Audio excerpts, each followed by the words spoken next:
You feel it in her eyes, don't you? It's not a look of simple affection. It's something far more complex, more unsettling. It's a flicker of, what is it? Hope? Or is it hunger? It's the feeling that you are not being seen for the man you are today, but are being measured for the man you could become, according to her private blueprint. When she asks about your 5-year plan, or where you see yourself living, it doesn't feel like curiosity. It feels like an assessment. You think you're having a conversation, but you're actually in a silent audition, being scanned to see if you fit the leading role in a play she wrote long before she ever met you. Part of you is flattered by this attention. It feels good to be seen as a man of potential, a project worth investing in. But another, older part of you, the part that is connected to your core, feels a distinct chill. It's the uncomfortable feeling of being slowly encased in expectations that are not your own. You are handed a script you have never read, and you are expected to know your lines. And when you inevitably improvise, when you act from your own authentic nature instead of her pre-written dialogue, you see it. A momentary crack in her smile, a flash of disappointment in her eyes. It's the look a director gives an actor who has forgotten a crucial line. This is not just a bad feeling. This is a precise and often unconscious psychological event. And there is a Jungian secret behind why she does this. A secret that explains why so many women fall in love not with the man of flesh and blood standing before them, but with the intoxicating, perfect, and ultimately suffocating fantasy of a man. She is falling in love with a ghost that wears your face. And Carl Jung, the master cartographer of the human soul, warned that this is one of the most dangerous and common tragedies in modern relationships. This channel exists to pull back that curtain, to give you the psychological keys to understand these hidden dynamics that control so much of your life. So, if you are ready to stop being a character and start being the author of your own story, subscribe now and join us on the path to becoming undeniably real. Stay with me through this video because you are about to be handed the secret map to this hidden territory. You will learn the name of the mechanism in her mind that drives this behavior. You will understand why she chooses a project over a partner. And most importantly, you will discover how to build a reality within yourself so powerful, so authentic, that it shatters any fantasy she could ever hope to project onto you. To understand this phenomenon, you must first grasp a core principle of Jung's work. The inner world is just as real as the outer world, and it is constantly spilling over, coloring your reality in ways you don't even notice. Inside the unconscious psyche of every woman, there exists a figure, an archetype, which Jung named the Animus. Think of the Animus as her inner, masculine counterpart. He is not a single person, but a composite image, a psychological collage built from her first and most powerful male influence, her father. He is shaped by the heroes in stories she read as a child, by cultural icons, by past lovers, and by the collective societal idea of what a man is supposed to be. This inner figure holds all her unconscious beliefs and expectations about power, logic, ambition, authority, and purpose. In a psychologically mature and individuated woman, her relationship with her animus is conscious. She has faced him, wrestled with him, and integrated him. He no longer rules her from the shadows. Instead, he serves her as a valuable bridge to her own inner strength, her own assertiveness, her own capacity for rational thinking. She doesn't need to find these qualities in an external man because she has done the difficult work of cultivating them within herself. She is, in a word, whole. But in a woman who has not done this deep inner work, which is the vast majority in our modern world, her animus is an untamed, unconscious force. He is a ghost that haunts her psyche, a tyrant whispering in her ear what a real man should do, how he should act, what he should say. And because she is not conscious of him, she cannot see him for what he is, a part of herself. Instead, she does something entirely natural and entirely destructive. She projects him. She takes this inner image, this perfect idealized masculine ghost, and she drapes it over you like a costume. This is the Animus Projection. In that moment, you cease to be John or Mark or David. You become the living placeholder for her animus. She falls in love not with you, the complex, flawed, real human being, but with the electrifying feeling of seeing her own inner masculine ideal seemingly come to life in the outside world. Your potential becomes her canvas. Your ambition becomes her project. Your life becomes the raw material for the grand fantasy she is trying to build. This is why the early stages of the relationship can feel so intoxicating and intense. The passion you feel from her is not just her attraction to you, it is her soul's excitement at finally finding an actor who seems perfect for the role she has been trying to cast her entire life. She isn't seeing you. She is seeing a reflection of a powerful, missing part of her own soul, and she is desperate to possess it by possessing you. Now, it is easy to hear all of this and feel a sense of righteous anger. It is easy to point the finger and say, so that's what's happening. I am being used. I am a victim of her psychological blindness. And you would be partially right. But to stop there is to miss the most crucial, most liberating, and most brutal part of this entire dynamic.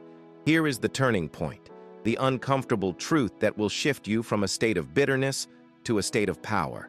You are not merely a victim of her fantasy. You are a volunteer. You chose to audition for the role. You chose to read from her script. Why? Because her fantasy, her projection of you as this great man of potential, feeds the part of you that you have neglected. It soothes your deepest insecurity, the fear that, just as you are not enough. This is the other side of the coin. Just as she has an unconscious animus, you have an unconscious anima, your own inner feminine. And when your anima is not integrated, you become desperate for external feminine validation. Her approval, her praise, her belief in you becomes a drug. It feels like love, but it is actually the temporary relief of having someone else tell you that you are worthy. You see the trap now? It is a perfect, tragic symbiosis. Her unconscious need to project her ideal man onto you aligns perfectly with your unconscious need to be seen as that ideal man. She needs a canvas, and you need an artist to paint you into someone you wish you were. You become complicit in your own objectification. You play the part of the man with great potential, because it feels better than being the man who is unsure of his own worth right now. You let her define you, because you have not yet defined yourself. So you are not a victim. You are an accomplice. You are a willing actor in her play because you enjoy the applause. You chose to enter the fantasy because facing your own emptiness, your own lack of wholeness, was far more terrifying than playing a part. This is not a judgment. It is a diagnosis. And it is the only diagnosis that can set you free. Because the moment you take responsibility for your role in this play, you gain the power to walk off the stage. The moment you realize you volunteered, you can, for the first time, choose to unvolunteer. Once you take responsibility, your eyes begin to open. You start to see the difference between authentic connection and this psychological theater. The fantasy is subtle, but it leaves clues. It has a distinct signature. Here are the two most powerful signs that you are being loved not as a man, but as a fantasy projection. Sign 1. The conditional love of the project. This is when her affection for you seems directly tied to your progress on the path she has envisioned for you. It's a love that is always focused on the future, on what you are becoming, rather than on who you are right now. You'll hear it in her language. She'll say things like, "I can't wait until you get that promotion, then we can finally," or, "You have so much potential if you would just apply yourself more." Her compliments are rarely about your character. They are about your capacity. She's not in love with you. She's in love with your resume, or the resume she is building for you in her mind. When you are with her, you feel a constant, low-grade pressure to perform, to achieve, to measure up. Your moments of rest, of doubt, of simple, messy humanity are met with a subtle impatience. It feels like she is a coach, not a partner. When you succeed in a way that aligns with her vision, her affection is immense, almost overwhelming. But when you fail, or worse, when you express a desire that deviates from her script, like wanting a simpler life or a different career path, her support suddenly becomes fragile or vanishes completely. You are not a person to be loved unconditionally. You are an investment she is waiting to pay off. Sign 2. The irrational disappointment. This is the most telling sign of all. It's the sudden, intense, and seemingly disproportionate anger or sadness she displays when you do something that breaks character. It's an emotional outburst that makes no logical sense until you realize she's not reacting to your action. She's reacting to you ruining a scene in her private movie. For example, you decide to grow a beard or take up a hobby she considers beneath you. Logically, this is a small, personal choice, but she reacts as if you have committed a deep betrayal. Her disappointment is immense. Why? Because the character she cast in her head, the clean-cut lawyer or the sophisticated artist, would never do that. You have broken the illusion. Or perhaps you show a moment of vulnerability or weakness when she expected you to be the stoic rock. She doesn't respond with empathy. She responds with a strange coldness or frustration. She's angry, not because you are hurting, but because you have failed to be the invincible hero of her fantasy. You have reminded her that you are merely human. This irrational disappointment is the sound of the fantasy cracking.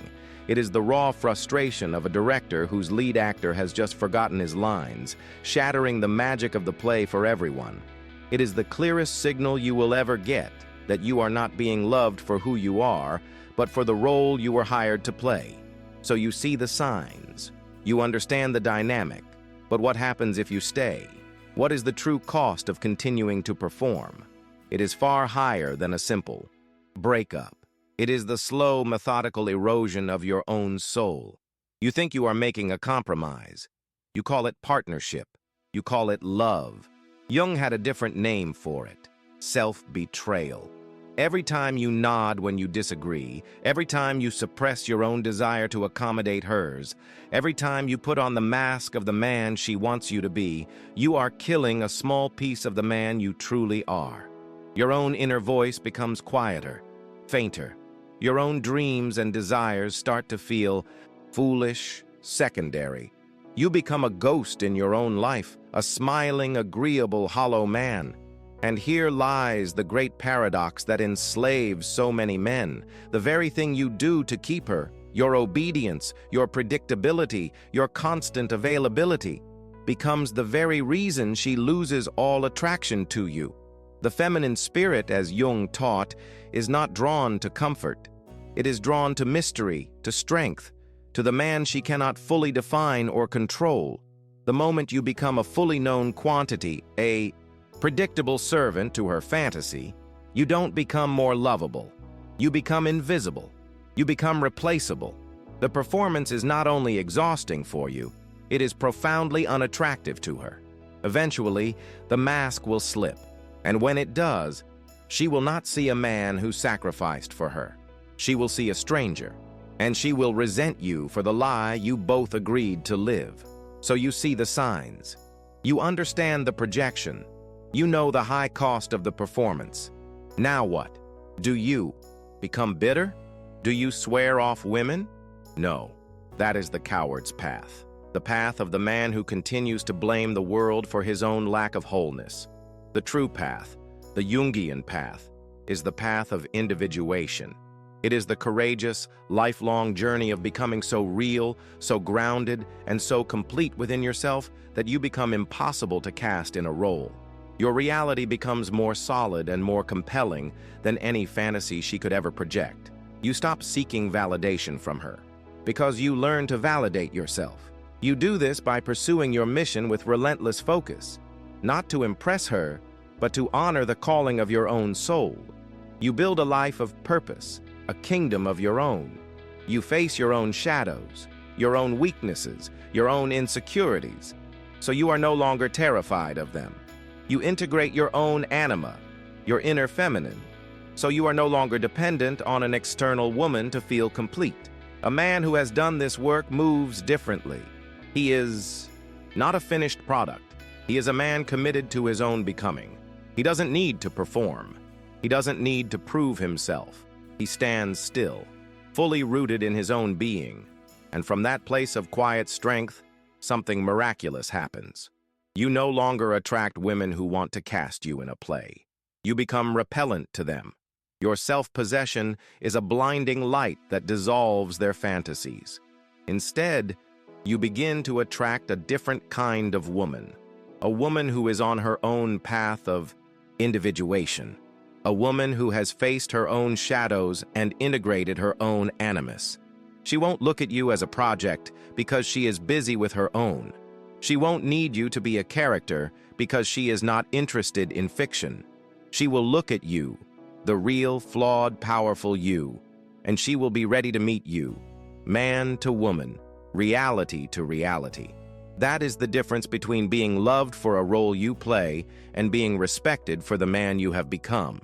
If you are done being an actor in someone else's script, if you are ready to start the difficult but liberating work of becoming the author of your own life, then like this video.